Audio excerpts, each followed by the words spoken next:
hoki mai Aliyah Dunn ki tōna kāinga tipu. Ki te kapa I timata ke tana ara I te ao poi tarawhiti. Ko tino rawa taku hooking wai ki tēnei kapa.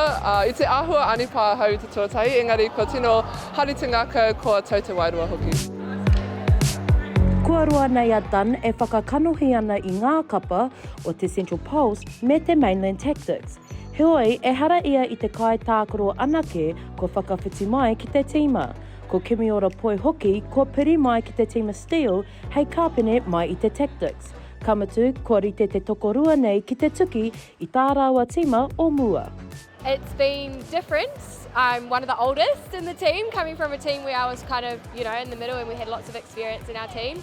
So that's been a big change, kind of being one of the leaders in the team. He momo wera rātou, nā te mea kua takoro rātou kia kotahi mō ngā tau pia whārima āhua and he hau mātou.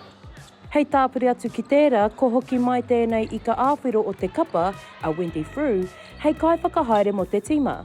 He tuatahitanga tēnei mōna.